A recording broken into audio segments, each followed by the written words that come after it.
നമസ്തേ. 4-5 ദിവസമായി ഒരു വീഡിയോ ചെയ്തിട്ട് സമയത്തിൻ്റെ അപര്യാപ്തത മുഖാന്തരമായിരുന്നു. ധാരാളം എൻക്വയറീസ് വരുന്നു, പിന്നെ ഇവിടെ കൺസൾട്ടേഷൻ വരുന്നു. അനേകർ വാട്സപ്പിലൂടെ പല പല മെസ്സേജ് വോയിസൊക്കെ അയച്ചിട്ടുണ്ട്. എല്ലാം ഒന്നും എനിക്ക് നോക്കാൻ സാധിച്ചിട്ടില്ല. ഇനിയും ഒരു 120-ന് മുകളിലുണ്ടെന്നാണ് എൻ്റെ ഒരു വിശ്വാസം. ഇന്നുണ്ടായ അതിദുഃഖകരമായൊരു കാര്യമെന്നാൽ എന്നെ സംബന്ധിച്ച് ദുഃഖകരമാണ്. ഒരു വ്യക്തി മെസ്സേജ് അയച്ചു, 6 മെസ്സേജ് ഞാൻ കണ്ടു. പക്ഷേ എനിക്ക് ആ സമയത്ത് ഓപ്പൺ ചെയ്യാൻ പറ്റില്ല, കാരണം അതിന് മുൻപായിട്ട് എത്രയോ പേര് മെസ്സേജ് അയച്ചു. നല്ല തിരക്കിലിരിക്കുന്ന സമയം. മെസ്സേജ് ഓപ്പൺ ചെയ്താൽ ഇമ്മീഡിയറ്റായിട്ട് ആൻസർ ചെയ്യേണ്ടി വരും. അതുകൊണ്ടാണ് പിന്നീട് മറുപടി കൊടുക്കാമെന്നുള്ള രീതിയിൽ മറ്റുള്ള പല കാര്യങ്ങളിൽ ഏർപ്പെട്ടിരുന്നു. പ്രത്യേകിച്ച് അപ്പോയിൻമെൻ്റൊക്കെ ഉണ്ടായിരുന്നു. ഒരു അരമണിക്കൂർ കഴിഞ്ഞപ്പോഴാണ് മെസ്സേജ് ഡിലീറ്റ് ചെയ്ത് കണ്ടു. ഒരു വ്യക്തി മെസ്സേജ് അയച്ച ഉടനെ ഇമ്മീഡിയറ്റായിട്ട് ആൻസർ ചെയ്യാൻ സാധിക്കത്തില്ല. ഓരോന്നും വീതം സൂക്ഷ്മമായിട്ട് എടുത്ത് ശരിക്കും ചെക്ക് ചെയ്തിട്ട് മാത്രമേ ആൻസർ ചെയ്യാൻ പറ്റുകയുള്ളൂ. അതിൽ നിങ്ങൾ ദയവായിട്ട് തെറ്റിദ്ധരിക്കരുത്. ആരെ അവോയ്ഡ് ചെയ്യുന്നതല്ല. നമ്മളൊരു ഷോപ്പിൽ ചെന്ന് 1 കിലോ അരി മേടിക്കുന്നു പോരുന്നു, കടക്കാരൊരു ഉത്തരവാദിത്വമില്ല. അതുപോലൊരു പർച്ചേസിങ് അല്ല ഇത്. നിങ്ങൾ നിങ്ങളുടേതായ വ്യക്തിപരമായ ധാരാളം കാര്യങ്ങൾ വിശ്വാസപൂർവ്വം എന്നിൽ ഏൽപ്പിക്കുമ്പോൾ അതിലും വിശ്വാസപൂർവ്വം ഈ സയൻസിന് കൈകാര്യം ചെയ്യണം. അതിന് സമയമെടുക്കും. ഇന്നലകളിൽ വരെയും നമ്മൾ ചെയ്ത ഓരോരോ പ്രവർത്തനങ്ങളുടെ പ്രതിഫലനമാണിന്ന്, നല്ലതായാലും ചീത്തയായാലും. അതൊരു ന്യൂമറോളജിസ്റ്റിന് ഒരു ദിവസം കൊണ്ട് പരിഹരിക്കാൻ സാധിക്കത്തില്ല. ഒരു ക്ഷേത്രത്തിൽ പൂജ കഴിപ്പിച്ചാൽ പോലും സാധിക്കത്തില്ല. അതുകൊണ്ട് ക്ഷമയോടുകൂടി കാര്യങ്ങളെല്ലാം വീക്ഷിക്കുവാൻ നിങ്ങൾ ദയവായിട്ട് ശ്രമിക്കുക. അതൊക്കെ ജീവിത വിജയത്തിന് നല്ലതാണ്. ഇപ്പോഴും പറയുന്നു, 120 പേർക്ക് ഞാൻ ഇപ്പം മറുപടി നൽകേണ്ടതുണ്ട്. കേൾക്കുന്ന നിങ്ങളിൽ പല ആൾക്കാർക്കും ഉണ്ടാകും. നിങ്ങളിത് ശ്രദ്ധിക്കുമല്ലോ. Okay, thank U.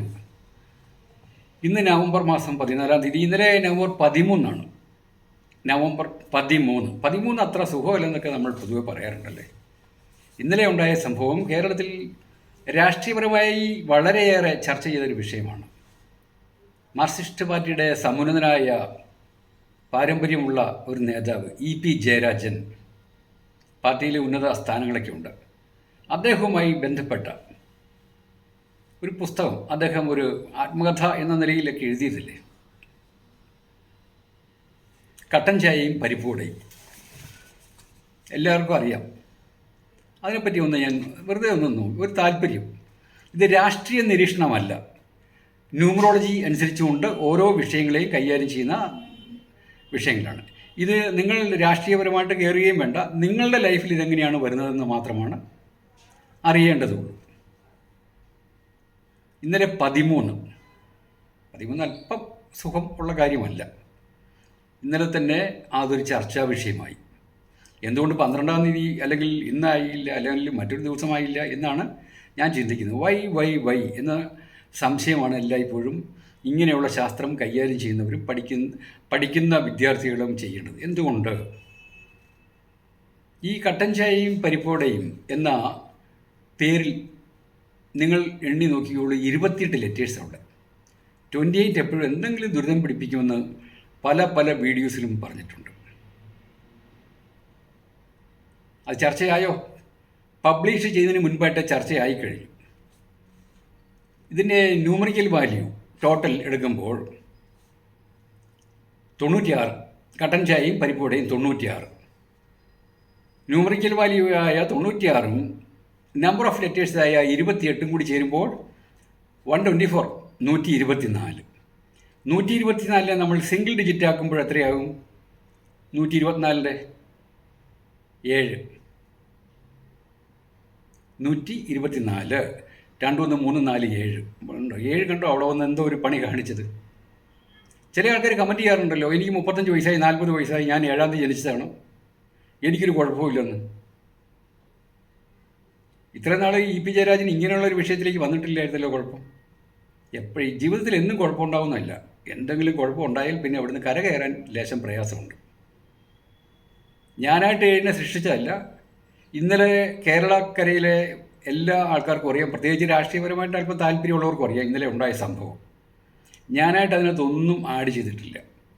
പക്ഷെ അവിടെ വന്ന് കിട്ടിയത് 7, 28, 7. ഇതൊക്കെ പണ്ടും നമ്മളുടെ പ്രതിപാദ്യ വിഷയങ്ങളായിരുന്നു. 7 ദുരിതത്തെ കാണിക്കുന്നു. പ്രശ്നങ്ങളെ, നൂലാമാലകളെ വലിച്ചഴയ്ക്കും. ഇത് കണ്ടുകൊണ്ടാണോ ഇ.പി. ജയരാജൻ ഈ ഗ്രന്ഥത്തിന് ഈ പേരിട്ടത്? ന്യൂമറോളജി അനുസരിച്ചുകൊണ്ടാണോ? അല്ല. കെടുതികൾ വരുവാൻ വേണ്ടി അറിയാതെ ആ നമ്പർ വന്നിരിക്കും, നമ്മുടെ മുന്നിലേക്ക് ആനയിക്കപ്പെടും. ഇനി ഇ.പി. ജയരാജൻ, അദ്ദേഹത്തിൻ്റെ പേര് ഇ.പി. ജയരാജൻ നമ്പ്യാർ എന്നാണ് ശരിയായ പേര്.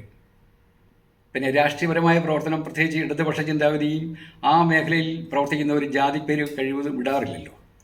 D.K. നായനാരുണ്ടായിരുന്നു, EMS ഉണ്ടായിരുന്നു എന്നല്ലാതെ വേറെ ആരും EMS എന്നാണ് അദ്ദേഹം അറിയപ്പെട്ടിരുന്നത്. അല്ലാതെ പൊതുവെ ആരും ഇങ്ങനെ സ്വന്തം ജാതിയുടെ പേരിടാറില്ല. അപ്പം നമ്പ്യാർ അദ്ദേഹം അവോയ്ഡ് ചെയ്തു, ഇ.പി. ജയരാജൻ എന്ന പേരിലാണ്. അപ്പം ഇ.പി. ജയരാജൻ്റെ നമ്പർ ഓഫ് ലെറ്റേഴ്സ് 11, അക്ഷരങ്ങളുടെ എണ്ണം. അക്ഷരങ്ങളുടെ എണ്ണമായ 11 കട്ടൻ ചായയും പരിപ്പുവടയും എന്ന നാമത്തിലെ 28 കൂടി എടുക്കണം. 28, 10, 38, 39. 39 എന്നാൽ 3, 9. ജൂപ്പിറ്റർ ആൻഡ് മാഴ്സ് നല്ല നമ്പരാണ്. സമ്പത്തിനെ കാണിക്കുന്നു, ഏതെങ്കിലും രീതിയിലുള്ള ഒരു പ്രശസ്തിയെ കാണിക്കുന്നു. 39 അതും യാദൃശ്യമായിട്ട് വന്നതാണ്. പക്ഷേ അതിനകത്തൊരു കാര്യം, ഈ 39 നമ്മുടെ പേരിൽ വന്നാൽ, നിങ്ങളുടെ പേരിൽ വന്നാൽ എന്തെങ്കിലും ലെവലൊരു ബൗദ്ധിക തലം കാണിക്കുന്നുണ്ട്. പ്ലാൻഡ് എന്ന് പറയാൻ പറ്റും. അപ്പോൾ ഇതിനകത്ത് നമ്മൾ എടുക്കുമ്പോൾ ഏകദേശം ഓർഗനൈസ്ഡ് ആൻഡ് പ്ലാൻഡ് എന്ന് പറയാൻ പറ്റും. എന്തോ ഒരു പദ്ധതിയുണ്ട് ഈ ഇതിൻ്റെ കണ്ടൻറ്റ്. പുസ്തകം ഇറങ്ങിയിട്ടില്ല, നമ്മളാരും വായിച്ചിട്ടില്ല, അദ്ദേഹത്തിൻ്റെ ആത്മകഥയാണെന്ന് പറയുന്നു. ഒരു കേവലം ആത്മകഥ മാത്രമായിരിക്കില്ല, സമൂഹത്തെ അല്ലെങ്കിൽ ഏതെങ്കിലും ഒരു പ്രസ്ഥാനത്തെ വരെയും ഒന്ന് കുലുക്കാൻ സാധ്യതയുണ്ട്. ഇറങ്ങുന്നതിന് മുൻപായിട്ട് തന്നെ കുലുക്കമായി കഴിഞ്ഞു. അപ്പോൾ 39 വന്നപ്പോൾ ഓർഗനൈസ്ഡ് ആൻഡ് പ്ലാൻഡ്. ആരുടെ പ്ലാൻഡ്? ഇതൊക്കെ നമുക്ക് പിന്നീട് നമുക്ക് അനുഭവങ്ങളിലൂടെ TV യിലൂടെയൊക്കെ കാണാൻ പറ്റും ആരുടെ പ്ലാനാണെന്ന്. ഇനിയിപ്പോൾ അവരെന്തെങ്കിലും മാറ്റം വരുത്തുമോയെന്ന് അറിയത്തില്ല, ഇത്രയും ചർച്ചയായതിൻ്റെ പേരിൽ. അപ്പോൾ ഈ ഓർഗനൈസ്ഡ് ആൻഡ് പ്ലാൻ, ആരുടെയോ ശരിയായ പദ്ധതിയോടുകൂടി, പ്ലാനോടുകൂടി വ്യക്തമായ ഘടന രൂപം നൽകിക്കൊണ്ടിത് ഇറങ്ങിയെങ്കിൽ പോലും ഇ.പി. ജയരാജനെ സംബന്ധിച്ച് അദ്ദേഹത്തെക്കാൾ ഉപരിയായിട്ട് മറ്റാർക്കുമാണ് ഇതിൻ്റെ ഗുണം? അദ്ദേഹം ഒരു രാഷ്ട്രീയത്തെ റെപ്രസെൻ്റ് ചെയ്യുന്നതിൻ്റെ പേരിൽ, ഇടതുപക്ഷത്തെ റെപ്രസെൻ്റ് ചെയ്യുന്നതിൻ്റെ പേരിൽ ഗുണം എടുക്കാൻ പോകുന്നത് കോൺഗ്രസും BJP-യാണ്. അതിപ്പോൾ ഈ പ്രത്യേകിച്ച് ഈ ഇലക്ഷൻ സമയം അവർ ഏകദേശം എടുത്ത് കാണുമായിരിക്കാം, BJP-ക്കാരും കോൺഗ്രസ്സുകാരും. അതാണ് 39 അവിടെ കൊണ്ട് കാണിച്ചു വെച്ചിരിക്കുന്നത്. ഇതൊന്നും ജയരാജൻ അറിഞ്ഞുകൊണ്ടല്ല കേട്ടോ, ഇ.പി. ജയരാജൻ അറിഞ്ഞുകൊണ്ടല്ല, ന്യൂമറോളജിയിൽ എടുക്കുന്ന കണക്കാണ്. ഇദ്ദേഹത്തിന് ഇതിൻ്റെ പേരിൽ അല്പം ദൂഷ്യം ഉണ്ടാകുകയും ചെയ്യും ഇ.പി. ജയരാജൻ. ഇനി അടുത്തായിട്ട് നമുക്ക് എടുക്കേണ്ടത് ഇ.പി. ജയരാജൻ എന്ന പേരിനകത്ത് 27 ലെറ്റേഴ്സ്. കട്ടൻ ചായയും പരിപ്പുവടയും അതിനകത്ത് ലെറ്റേഴ്സ് 96. 27 96 കൂടി കൂട്ടുമ്പോൾ 123. ഇ.പി. ജയരാജൻ്റെ 27 എന്നുള്ള വാല്യൂ, പേരിൻ്റെ വാല്യൂ, കട്ടൻ ചായയും പരിപ്പുവടയും എന്നുള്ള പേരിൻ്റെ വാല്യൂ 96 കൂടി കൂട്ടുമ്പോൾ 123, 123. 3, 2, 5, 1, 6 ആണ് വന്നത്. 6 നല്ല നമ്പറാണ്, നല്ല നമ്പറാണ്. സ്മാർട്ട്നെസ്, യൂത്ത്നെസ്, പേര്, പെരുമ. 6, 15, 24. 24 എന്നാണ് എൻ്റെ കയ്യിൽ ഇപ്പോഴും എഴുതിയിട്ടുണ്ട്.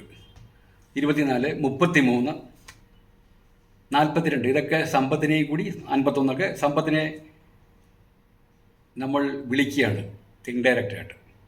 അപ്പോൾ ഇവരുടെ പേരിനകത്ത് ഇ.പി. ജയരാജനും കട്ടൻ ചായയും കൂടിയായപ്പോൾ, പുസ്തകത്തിൻ്റെ പേരും കൂടിയായപ്പോൾ 6 വന്നു.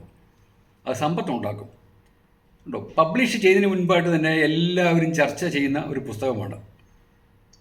വായനാശീലം ലേശമുള്ള ആൾക്കാരെ പുസ്തകം മേടിച്ചിരിക്കും. മറ്റുള്ള എല്ലാ പുസ്തകത്തെക്കാളിലും ഉപരിയായിട്ട്, അല്ലെങ്കിൽ ഏറ്റവും കൂടുതൽ വിപണിയിലെത്തിയ പുസ്തകം എന്ന പേര് ഈ പുസ്തകത്തിന് കിട്ടിയിരിക്കും. ബിക്കോസ് ടോട്ടൽ നമ്പർ ഈസ് 6, അല്ലെങ്കിൽ 15 ആയിക്കോട്ടെ, 24 ആയിക്കോട്ടെ, 33 ആയിക്കോട്ടെ, 123 എന്നുള്ള നമ്പറാണ് കിട്ടിയത്. 1, 2, 3 ഇൻക്രീസിങ് റിട്ടേൺ ആണ് കാണിച്ചിരിക്കുന്നത്. ഇതാരാണ് പബ്ലിഷ് ചെയ്തത്? അദ്ദേഹം ഇടതുപക്ഷ ചിന്താഗതിക്കാരനായതിൻ്റെ പേരിൽ ചിന്താ പബ്ലിക്കേഷനിൽ അല്ല അല്ലെങ്കിൽ മാതൃഭൂമി, ഇടതുപക്ഷത്തെ എപ്പോഴും സപ്പോർട്ട് ചെയ്യുന്നതാണല്ലോ മാതൃഭൂമി, ഇതൊക്കെ നമുക്കറിയാം, ഇതെൻ്റേതായ വാക്കുകളല്ല. അവിടെയൊക്കെ കൊടുക്കാതെ എന്തുകൊണ്ട് DC ബുക്സിൽ കൊടുത്തു? അതും നമുക്ക് ചിന്തിക്കേണ്ട ആവശ്യമില്ല. ഇപ്പോൾ കൊടുത്തിരിക്കുന്നത് എവിടെയാണ്? DC ബുക്സിലാണ്. DC ബുക്സിൻ്റെ നമ്പർ ഓഫ് വാല്യൂ എത്രയാണ്? 7. കോട്ടയത്തെ DC ബുക്സ് എനിക്കറിയാം, ഞാൻ പണ്ട് അവിടുത്തെ സ്ഥിരം മെമ്പറായിരുന്നു. പ്രീ പബ്ലിക്കേഷൻ എന്ത് പുസ്തകം ഇറങ്ങിയാലും ശരി 60% കിട്ടുമായിരുന്നു. ആ വീട്ടിൽ കൊണ്ട് അവർ പുസ്തകം തരുമായിരുന്നു. അങ്ങനെയൊക്കെ ധാരാളം പുസ്തകങ്ങൾ മേടിച്ചിട്ടുണ്ട്. ഇന്ത്യയിൽ അറിയപ്പെടുന്ന 5 പബ്ലിഷിംഗ് കമ്പനിയിൽ ഔട്ട് ഓഫ് ദാറ്റ് ഒരു സ്ഥാപനമാണ് DC ബുക്സ്. ഇതിന് മുൻപായിട്ട് പ്രത്യേകിച്ച് ഒരു പരാതിയൊന്നും കേട്ടിട്ടില്ല. അപ്പോൾ ചില ആൾക്കാർ വന്ന് കമൻറ്റ് ചെയ്യാറുണ്ടല്ലോ, എൻ്റെ നമ്പർ അങ്ങനെയാണ്, 7ആണ്, ഒരു കുഴപ്പമില്ലെന്ന്. 1974 DC ബുക്സ് സ്റ്റാർട്ട് ചെയ്തത്. കോട്ടയത്തെ ബസേലിയസ് കോളേജിൻ്റെ അടുത്തായിട്ട് വരും. കോട്ടയംകാർക്കറിയാം, ഗുഡ്ഷപ്പേട് ഇല്ല എവിടെയായിട്ട്, കളക്ട്രേറ്റിനേക്ക് അടുത്തായിട്ട് വരും. ഇന്നവരെ വലിയ പരാതി കേട്ടിട്ടില്ല. പക്ഷേ 50ാമത്തെ വർഷം ഒരു പരാതി വന്നല്ലോ, അതും ഭരണകക്ഷിക്ക്, മാർക്സിസ്റ്റ് പാർട്ടിക്ക് എതിരെ എന്ന നിലയിലാണ് പറയുന്നത്. കാരണം EP ജയരാജൻ മാർക്സിസ്റ്റ് പാർട്ടിയുടെ ആളല്ലേ. ഇത് അല്പം കട്ടിയായ രീതിയിലായിരിക്കും. ഇത്രയും നാൾ അവർ നേടിയെടുത്ത ഇമേജെല്ലാം ബാധിക്കും, ഇമേജിനെ ബാധിക്കും. അദ്ദേഹം പറഞ്ഞിരിക്കുന്നത്, EP ജയരാജൻ പറഞ്ഞിരിക്കുന്നത്, ഇത് ക്രിമിനൽ കുറ്റമാണ്, എൻ്റെ പെർമിഷൻ ഇല്ലാതെയാണ് ചെയ്തതെന്ന്. അദ്ദേഹം പറയുന്നത് വാസ്തവം ഉണ്ടായിരിക്കാം, ഇല്ലായിരിക്കാം. കേസിന് പോയി കഴിഞ്ഞു. കേരള പോലീസ് വ്യക്തമായ രീതിയിൽ അന്വേഷിക്കും. അത് DC ബുക്സിനെ 7 എന്നുള്ളത് അവിടെ കൊണ്ട് കുഴപ്പത്തിൽ ചാടിച്ചിരിക്കുന്നു. നിങ്ങളുടെ പേരിൽ 7 ഉണ്ടെങ്കിൽ, ഇന്നേ വരെ ഒരു കുഴപ്പമുണ്ടെങ്കിൽ അവിടെ ഒരു സാധ്യത ഉണ്ട് എന്ന് മനസ്സിലാക്കുക ദയവായിട്ട്. എനിക്കാരെയും ഭയപ്പെടുത്തേണ്ട ആവശ്യമില്ല. ഞാനൊരു പ്രൊഫഷണൽ ന്യൂമറോളജിസ്റ്റ് ആൻഡ് പ്രോണോളജിസ്റ്റാണ്. പിന്നെ മറ്റുള്ള പല കാര്യങ്ങളും ചെയ്യുന്നു. അപ്പോൾ ഇവിടുത്തെ നമ്മുടെ ടോപ്പിക് ഇതില്ലേ, പ്രോണോളജി അല്ലേ. DC ബുക്സിൻ്റെ ടോട്ടൽ വാല്യൂ നാമസംഖ്യ 28. 28നെ പറ്റി എത്രയോ ഉദാഹരണ സഹിതം ഇതിനു മുൻപായിട്ട് എക്സ്പ്ലെയിൻ ചെയ്തിട്ടുണ്ട്. എൻ്റെ സ്വന്തം ജ്യേഷ്ഠൻ്റെ കാര്യവും പറഞ്ഞിട്ടുണ്ട്. ഇത് അവർ രക്ഷപ്പെടാനായിട്ട് ലേശം പ്രയാസം ഉണ്ടാകും. DC ബുക്സിൻ്റെ 7 നമ്പേഴ്സാണ്, 28 എന്നുള്ള നാമസംഖ്യയും വന്നു. ഇനി നാമസംഖ്യയായ 28ഉം നമ്പർ ഓഫ് ലെറ്റേഴ്സായ 7ഉം കൂടി കൂട്ടുമ്പോൾ 35, 35, 8 അല്പ അപകടമല്ലേ. 35നെ പറ്റി നമ്മൾ പറഞ്ഞിട്ടുണ്ട്. പക്ഷേ 35 വന്നു കഴിഞ്ഞാൽ വളരെ ഇൻ്റലിജൻ്റ് ആണ് എന്ന് പറയുന്നുണ്ട്. ഇൻ്റലിജൻസ്. DC ബുക്സുകാർ വളരെ ഇൻ്റലിജൻ്റ് ആണ്. അതുകൊണ്ടാണ് അവർ ഇന്ത്യയിലെ 5 മികച്ച പബ്ലിഷിംഗ് കമ്പനിയിൽ ഒന്നായത്. വെൽ പ്ലാൻഡ് ആയിരിക്കും. ഇതൊന്നും അവർ അറിഞ്ഞുകൊണ്ടല്ല, പക്ഷെ അവരിലേക്ക് വന്നതാണ്. അവർ പോലും അറിയാതെ പോസിറ്റീവ് എനർജി അവിടെ വന്നതാണ് 35 മുഖാന്തരം. പിന്നെ ഇവർക്ക് പറയുന്നത് great standing with high society എന്ന് പറയുന്നുണ്ട്. അവർക്ക് സൊസൈറ്റിയിൽ നല്ല സ്ഥാനമാണ്. രാഷ്ട്രീയപരമായിട്ടും, അവരുടെ രാഷ്ട്രീയമല്ല പറയുന്നത്, സൊസൈറ്റിയിൽ രാഷ്ട്രീയപരമായിട്ടും ഗവൺമെൻറ് തലത്തിലും നല്ല ബന്ധങ്ങളുള്ള ആൾക്കാരാണ് DC ബുക്സ്. നിസാരക്കാരല്ല. അവരുടെ അടുത്തേക്കാണ് EP ജയരാജനെ കൊണ്ട് ഈ പുസ്തകം ഏൽപ്പിച്ചത്. ഏൽപ്പിച്ചില്ല എന്നും അദ്ദേഹം പറയുന്നുണ്ട്. വെറുതെ DC ബുക്സുകാർ വെറുതെ ഒരു കുട്ടിപ്പത്രം അല്ലെങ്കിൽ വെറുതെ ഒരു ഫോൾസ് ആയിട്ട് എന്തെങ്കിലും ചെയ്യുമോ? കണ്ടന്റ് കിട്ടാതെ ചെയ്യുമോ? ഇല്ല.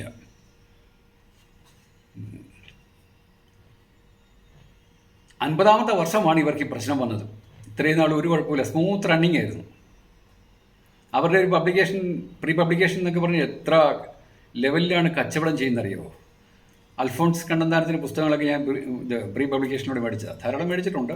അത്രയും നല്ലൊരു റെപ്യൂട്ടഡ് സ്ഥാപനത്തിന് 50ാമത്തെ വർഷം ബുദ്ധിമുട്ടിലേക്ക് പോകുന്നു. DC ബുക്സ് എന്ന് വെച്ചാൽ ഡൊമിനിക് ചാക്കോ എന്നാണ് കേട്ടോ എൻ്റെ സ്ഥാപകൻ്റെ പേര്. ഡൊമിനിക് ചാക്കോ ബുക്സ്, കിഴക്കേ മുറി. ഇതൊരു സ്ഥാപനമായതിൻ്റെ പേരിൽ DC ബുക്സിന് പേരുദൂഷ്യമുണ്ടായി. ഇനി മെയിൻ ആയിട്ടുള്ള ആൾക്കാർ DC ബുക്സിനെ ഏൽപ്പിക്കുമ്പോൾ എന്തെങ്കിലുമൊക്കെ സംശയിക്കും, വേണോ എന്ന്. അത് അവരുടെ കച്ചവടത്തെ ചെറിയ തോതിലായാലും സ്വാധീനിച്ചിട്ടുണ്ട്. നിങ്ങളുടെ പേരിൽ ഇതേ രീതിയിൽ 35 വന്നാൽ, നിങ്ങളുടെ പേരിലെ അക്ഷരങ്ങളുടെ എണ്ണവും അതിൻ്റെ നാമസംഖ്യയും കൂടി ചേരുമ്പോൾ 35 വന്നാലോ, അല്ലെങ്കിൽ നിങ്ങളുടെ പേരോ നിങ്ങളുടെ കുടുംബ പേരോ അല്ലെങ്കിൽ നിങ്ങളുടെ പിതാവിൻ്റെ പേരോ വെച്ച് 35 വന്നാലും ശരി, നല്ല ലെവലൊക്കെ നീങ്ങാം. അല്പം ഇൻ്റലക്ച്വൽ ആയിരിക്കും നിങ്ങൾ. പക്ഷേ ലേശം പ്രായം ചെല്ലുമ്പോൾ അത്ര സുഖമല്ലാത്ത പേര്, ഒരു ബാഡ് നെയിം ഉണ്ടാകാനുള്ള സാധ്യത. പിന്നെ അറ്റ് ദ സെയിം ടൈം അതേ സമയത്ത് തന്നെ ശാരീരികമായിട്ടുള്ള അസ്വസ്ഥത ഉണ്ടാകും. പ്രായം ചെല്ലുമ്പോൾ എല്ലാവർക്കും ഉണ്ടാകും അസുഖം. പക്ഷേ നിങ്ങൾക്ക് വന്നാൽ അത് പെട്ടെന്ന് മാറി എടുക്കാനായിട്ട് വലിയ ബുദ്ധിമുട്ടാണ്. ബാക്ക് പെയിൻ, കാലിന് വേദന, വയറുവേദന, ദന്തം, പല്ലിനൊക്കെ വേദന ഉണ്ടാകും. ശനിയായിട്ടൊക്കെ ബന്ധമാണ് കേട്ടോ, നമ്മൾ അങ്ങോട്ട് കയറുന്നില്ല. ഇങ്ങനെയുള്ള ദൂഷ്യങ്ങളും ഉണ്ടാകും. അതുകൊണ്ട് നിങ്ങളുടെ പേരിൽ അങ്ങനെ ഉണ്ടെങ്കിൽ അതൊക്കെ സൂക്ഷിച്ച് വേണം, നല്ല ലെവലിൽ ട്രീറ്റ്മെൻറ്റൊക്കെ നടത്തി വേണം മുന്നോട്ട് പോകുവാൻ.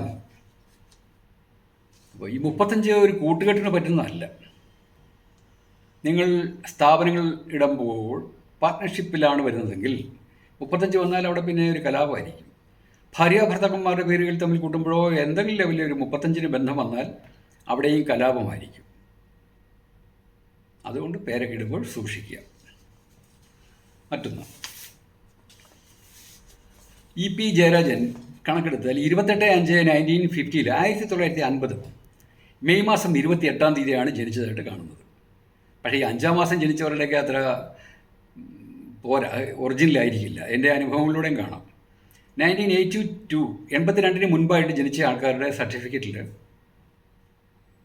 5-ാം മാസമാണ് ജനിച്ചതെന്ന് പറഞ്ഞാൽ 90% വേണ്ട, ഒരു 75% തെറ്റായിരിക്കും. അതുകൊണ്ട് EP ജയരാജൻ്റെ 28/5/1950 എന്നുള്ളതിൽ നമുക്ക് 28/5 മാറ്റാം. കാരണം അതിനൊരു റെക്കോർഡിലുണ്ടെങ്കിൽ ഒറിജിനലായിരിക്കില്ല. നമുക്ക് 50 എടുത്താൽ മതി. 1950 ജനിച്ച അദ്ദേഹത്തിന് ഇപ്പോൾ 75 വയസ്സായി, 75. എല്ലാവരും പറയുന്നത് അദ്ദേഹത്തിന് 75 വയസ്സായില്ലേ, 74 വയസ്സ് കഴിഞ്ഞു, അത് 75 വയസ്സായി. 75 വയസ്സെന്നുള്ളതല്ല ഞാൻ എടുക്കുന്നത്, അല്ലെങ്കിൽ നമ്മൾ എടുക്കേണ്ടത്, നമുക്ക് ഈ സ്റ്റുഡൻസ് എടുക്കേണ്ടത്. 75-ാമത്തെ വയസ്സിൽ EP ജയരാജൻ എന്ന വ്യക്തി ഏത് ലെറ്ററിലാണ് ജീവിക്കുന്നത്, അല്ലെങ്കിൽ ഏത് ലെറ്ററിൻ്റെ കൺട്രോളിലാണ് അദ്ദേഹം ജീവിക്കുന്നത്? E എന്ന ലെറ്ററിലാണ്. EP ജയരാജൻ്റെ ആദ്യത്തെ ലെറ്ററിലേക്ക് അദ്ദേഹം ഇപ്പോൾ വന്നിരിക്കുക. മുന്നോട്ട് പോയി പിന്നെ വീണ്ടും റോഡ് വന്നിരിക്കുക. E എന്നാൽ സാഹിത്യം എന്ന ഒരു ടച്ച് ഉണ്ട്. എനിക്കിത് അതിശയമാണ് കേട്ടോ, ഇതൊക്കെ കണക്കെടുത്ത് വരുമ്പം ശരിക്കും അതിശയമാണ്. ഇതെങ്ങനെ ഒത്തു വന്നു? ഈ 75-ാമത്തെ വയസ്സിലല്ലേ ഈ പുസ്തകം ഇങ്ങനെ ഇറങ്ങി പബ്ലിഷ് ചെയ്ത് അത് ഇഷ്യൂ ആക്കിയത്, അറിഞ്ഞോ അറിയാതെയോ? E എന്ന പേര് നിങ്ങളുടെ ലെറ്റർ നിങ്ങളുടെ പേരിലുണ്ടെങ്കിലും ആ സമയത്ത് ഏകദേശം ഇപ്പം നിങ്ങളുടെ പേരിൽ ഒരു E എന്ന ലെറ്ററിൻ്റെ സ്വാധീനം 45-ാമത്തെ വയസ്സിലാണ് വരുന്നത്, അല്ലെങ്കിൽ വേണ്ട 5-ാമത്തെ വയസ്സിലാണ് വരുന്നത്. അപ്പോൾ നിങ്ങൾക്ക് എന്തെങ്കിലും കലാപരമായ കഴിവുണ്ടാകാം, പ്രകടിപ്പിക്കും. സാഹിത്യമാണെന്നില്ല, പക്ഷേ ഇത് സാഹിത്യമാണ് E എന്ന ലെറ്റർ കൂടുതലായിട്ട് വരുന്നത്. അതുകൊണ്ടാണ് ഈയുടെ ലെറ്ററിൻ്റെ അറിയാതെ നമ്മളെ സ്വാധീനിച്ചതിൻ്റെ പേരിലാണ് അദ്ദേഹം ആ പുസ്തകം എഴുതിയത്, സാഹിത്യവാസന.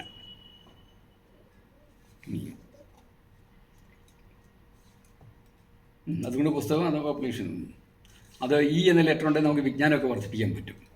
ഇനി നമുക്കൊരു നമ്പ്യാർ, ഇദ്ദേഹം നമ്പ്യാരായാലും നമ്പ്യാർ അവോയ്ഡ് ചെയ്തല്ലോ, മാർക്സിസ്റ്റ് പാർട്ടി ആയതുകൊണ്ടായിരിക്കും, രാഷ്ട്രീയ പാർട്ടി ആയതുകൊണ്ട്. മലയാളത്തിലെ അല്ല, തമിഴ്നാട്ടിലെ ഒരു സ്ഥിരം വില്ലൻ ഉണ്ടായിരുന്നു, MGRൻ്റെ സ്ഥിരം വില്ലൻ MN നമ്പ്യാർ. അല്പം പ്രായമുള്ളവരൊക്കെ അദ്ദേഹത്തിൻ്റെ സിനിമ കണ്ടിട്ടുണ്ട്. ഞാനൊക്കെ ചെറുപ്പത്തിലെ MN നമ്പ്യാരിനോടൊക്കെ എനിക്കൊക്കെ ദേഷ്യമായിരുന്നു. കാരണം MGRനെ ഇടിക്കുന്നതിൻ്റെ പേരിൽ. മഞ്ചേരിയിൽ നാരായണൻ നമ്പ്യാർ എന്നാണ് അദ്ദേഹത്തിൻ്റെ പേര്, മലയാളിയാണ്, കണ്ണൂരുകാരനാണ്. തമിഴ്നാട്ടിലേക്ക് ചേക്കറി MN നമ്പ്യാർ എന്നാക്കി. അദ്ദേഹം അറിയപ്പെടുന്ന നല്ലൊരു ആക്ടറായിരുന്നു, പേരെടുത്തയാളായിരുന്നു. MN, ഒരു വ്യക്തിയുടെ പേരിൽ MN വന്നാൽ അവർ പൗരുഷ്യമുള്ളവരായിരിക്കും. MN എന്ന് വെച്ചാൽ മാൻ. ചില ആൾക്കാർ പറയാറില്ല ഞാൻ നെഗറ്റീവ് മാത്രമാണ് പറയുന്നത്. നെഗറ്റീവ് എന്ന് വെച്ചാൽ നിങ്ങളിൽ ഉണ്ടാകുന്ന അപകടത്തെപ്പറ്റി ഒന്ന് ഒരു അവയർനെസ് ഉണ്ടാകാൻ വേണ്ടിയിട്ടാണ് പറയുന്നത്, അല്ലാതെ നെഗറ്റീവ് സ്പ്രെഡ് ചെയ്യില്ല. നെഗറ്റീവ് ന്യൂസ് ഒന്നും ഞാൻ കൊടുക്കാറുമില്ല. ചർച്ചാ വിഷയമാകുമ്പോൾ എല്ലാ കേരളത്തിൽ സമൂഹത്തിലുള്ള എല്ലാ ആൾക്കാരെയും നമ്മൾ അവിടെ സ്റ്റഡി മെറ്റീരിയലായിട്ട് എടുക്കും. നെഗറ്റീവായിട്ട് പറയുന്ന ആൾക്കാരോട് അവരെ ശ്രദ്ധിക്കുക, അതിനകത്ത് തന്നെ പോസിറ്റീവും പറഞ്ഞിട്ടുണ്ട്. അപ്പോൾ MN എന്നുള്ള പേര് നിങ്ങളുടെ പേരിൽ വന്നാൽ, മാൻ, MN മാൻ, പുരുഷൻ, വ്യക്തിത്വം ഉണ്ടായിരിക്കും. MN നമ്പ്യാർ. അപ്പോൾ മനോജിനകത്ത് വ്യക്തിത്വം ഇല്ലെന്ന് ചോദിക്കും. പക്ഷേ ഇല്ല, മനോജ് എത്ര വ്യക്തിത്വമുള്ളവരാണെങ്കിൽ മനോജിൻ്റെ MAN കഴിഞ്ഞ് OA വരുന്നത്. നോ, പവറെല്ലാം അല്പം ശാന്തത ആവും. MN നമ്പ്യാർ. ഇദ്ദേഹത്തിൻ്റെ പേരിൻ്റെ അകത്തെ ലെറ്റേഴ്സിൻ്റെ എണ്ണം 9, വാല്യൂ 25 എം എൻ നമ്പ്യാറിൻ്റെ ടോട്ടൽ വാല്യൂ. 25 വന്നാൽ എന്തെങ്കിലും കുഴപ്പമുണ്ടാവുമല്ലോ. നമ്മൾ സിനിമയിൽ കണ്ട് സ്യൂട്ടും കോട്ടും ഇട്ട് നടക്കുന്ന സ്ഥിരം ഇടിയനായ വില്ലനെയല്ലേ കണ്ടത്.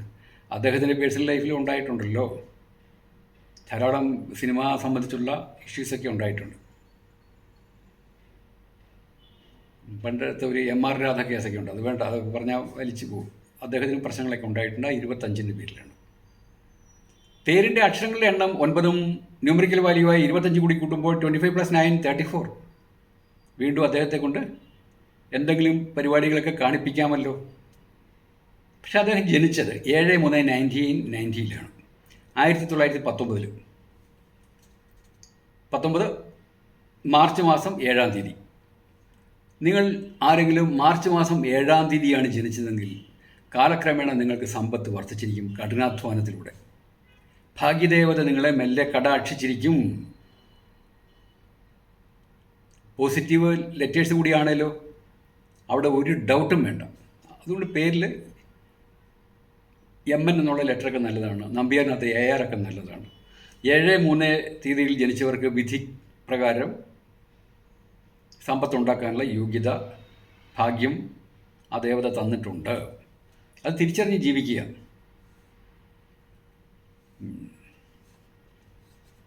ഇനി മറ്റൊരാളുണ്ട്, നമ്പ്യാർ എന്ന പേരിൽ കുഞ്ചൻ നമ്പ്യാർ. എല്ലാവർക്കും അറിയാമല്ലോ, ഒരു ഹാസ്യ സമ്രാട്ട്. പക്ഷേ ഹാസ്യ സമ്രാട്ടൊക്കെ ഉപരിയായിട്ട് അദ്ദേഹം ആക്ഷേപഹാസ്യമായിരുന്നു. നമ്മുടെ ഇപ്പോഴത്തെ കാലത്ത് പറഞ്ഞാൽ ഈ മിമിക്രി എന്നൊക്കെ പറയുന്ന പോലെ മിമിക്രി അഭിനയിക്കുന്ന സ്റ്റേജിൽ ഇദ്ദേഹം സ്വന്തം ലൈഫിലാണ് അത് കാണിച്ചിരുന്നത്. രാജാക്കന്മാരെയൊക്കെ നിശ്ചിതമായിട്ട് വിമർശിക്കുമായിരുന്നു ഹാസ്യത്തിലൂടെ, കവിതകൾ ചൊല്ലിയൊക്കെ. പാലക്കാടുകാരനാണെങ്കിലും അദ്ദേഹത്തിൻ്റെ ബാല്യകാലം അയ്മനത്തിലും കുറച്ച് നാളുണ്ടായിരുന്നു.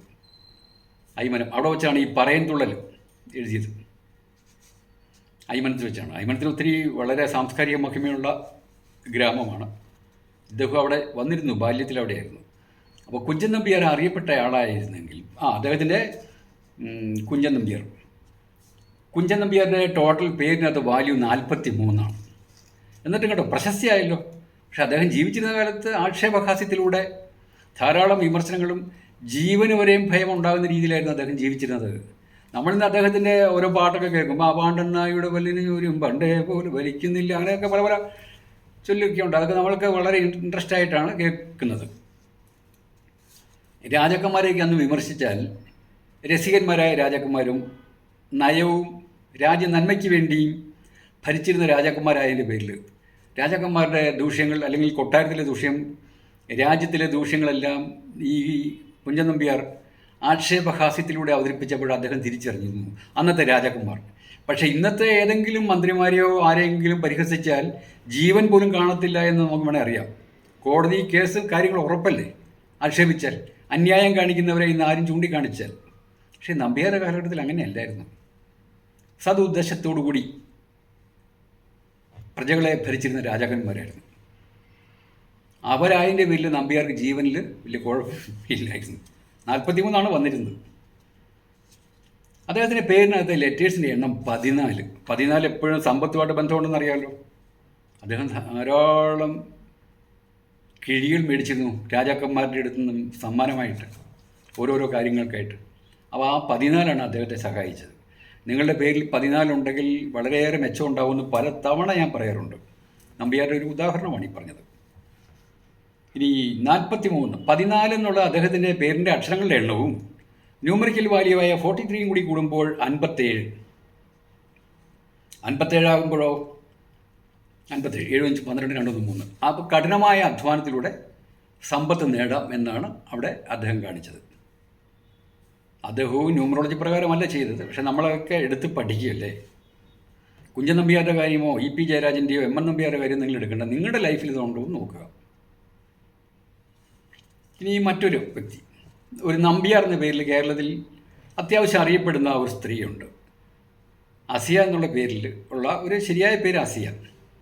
അസിയ നിള നമ്പ്യാർ എന്ന അപരനാമത്താൽ സ്വന്തം ശരീരം പ്രദർശിപ്പിച്ചുകൊണ്ട് ധാരാളം സ്വത്ത് നേടിയിട്ടുണ്ട്. അപ്പം നിങ്ങൾ ആരെങ്കിലും ചിന്തിക്കും ഇവരെയൊക്കെയാണോ ചർച്ചയ്ക്ക് എടുക്കേണ്ടതെന്ന്? അത് അറിയണം. നമ്മൾ സ്റ്റഡി മെറ്റീരിയലായിട്ട് എല്ലാവരും A to Z എടുക്കും. ഏത് വ്യക്തിയും ഒരു മോഷ്ടാവിനെയും എടുക്കും, കൊലപാതകയും എടുക്കും. കൊലപാതകങ്ങളെ പറ്റി നമ്മൾ ഈയിടെ ചെയ്തിരുന്നല്ലോ. അപ്പം ഇവർ നീള നമ്പ്യാരെ ചർച്ചയ്ക്ക് എടുത്തതിൽ നമ്മൾ പഠിക്കുകയാണെന്ന് വയ്ക്കുക. പഠന കാര്യത്തിൽ ഡോക്ടേഴ്സ് ഓരോ പഠനത്തിൻ്റെ സമയത്ത് ഡെഡ് ബോഡിയിലേക്കല്ലേ പരീക്ഷണം നടത്തുന്നത്.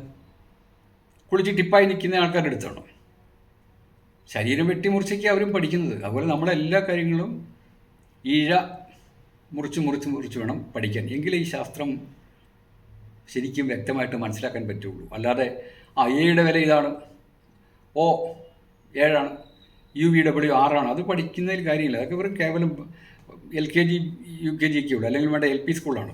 അതല്ല, നമ്മൾ ഉയർന്ന ലെവലിൽ പഠിക്കണം. ഇത് ഞാനേറെ വർഷങ്ങൾ കൊണ്ട് പഠിച്ച് മനസ്സിലാക്കിയത് നിങ്ങൾക്ക് വളരെ സിമ്പിളായിട്ടാണ് മനസ്സിലാക്കിച്ച് തരുന്നത്. അപ്പോൾ ഈ നീള നമ്പ്യാർ, ഇവരുടെ പേരിനകത്തും 11 ലെറ്റേഴ്സ് ഉള്ളത്. NIL Nambiar, NIM BIAR 11 letters. ഇവരുടെ പേരിൻ്റെ വാല്യൂ 26. ഉണ്ടോ? ഒരു ദൂഷ്യമുള്ള പേരല്ലേ. അവർ മലപ്പുറംകാരിയാണ്, എറണാകുളത്ത് വന്ന് താമസിക്കുകയാണ്. സ്വന്തം നാട്ടിലേക്ക് തിരിച്ചു ചെല്ലാൻ പറ്റത്തില്ല, അവരുടെ സമുദായം അംഗീകരിക്കത്തില്ല. ഇവരുടെ 2 കുട്ടികൾ എറണാകുളത്തുള്ള തെറ്റില്ലാത്തൊരു സ്കൂളിലാണ് പഠിക്കുന്നത്. PTA മീറ്റിങ്ങിൽ അമ്മയായ നീള നമ്പ്യാർ എന്ന ആസിയ സ്കൂളിൽ പോയിട്ടില്ല. ഇവരെ അവിടെയുള്ളവർ തിരിച്ചറിയും. ഇവരുടെ മക്കൾ ആ സ്കൂളിൽ പഠിക്കുന്നു എന്ന് പറഞ്ഞാൽ കുട്ടികളുടെ ഇമേജിനെ ബാധിക്കും. ആർക്കും അറിയത്തില്ല. കേരളത്തിൽ അറിയപ്പെടുന്ന ഒരു സെക്സ് താരമായ, ഇൻസ്റ്റാഗ്രാമിലും മറ്റുള്ള ഫേസ്ബുക്കിലേക്കാണ് കേട്ടോ, ഇല്ല സിനിമയിലൊന്നുമല്ല, അവരുടെ മക്കളാണ് ഇവിടെ പഠിക്കുന്നത് അറിഞ്ഞു കഴിഞ്ഞാൽ ഒരുപക്ഷെ സ്കൂളിൽ നിന്നും ഔട്ടാക്കാം എന്നുള്ള ചിന്ത ഉണ്ടാകാം. അത് അവരുടെ വ്യക്തിപരമായ കാര്യം. പക്ഷേ 26 എന്നുള്ള പേര് വന്നതിൻ്റെ പേരിലാണ് അവർക്ക് ആ ഒരു അവസ്ഥ അഭിമുഖീകരിക്കേണ്ടി വരുന്നത്. 26ൻ്റെ കൂട്ടത്തിൽ ഈ നമ്പർ ഓഫ് ലെറ്റേഴ്സ് 11 കൂടി വന്നപ്പോൾ എത്രയായി?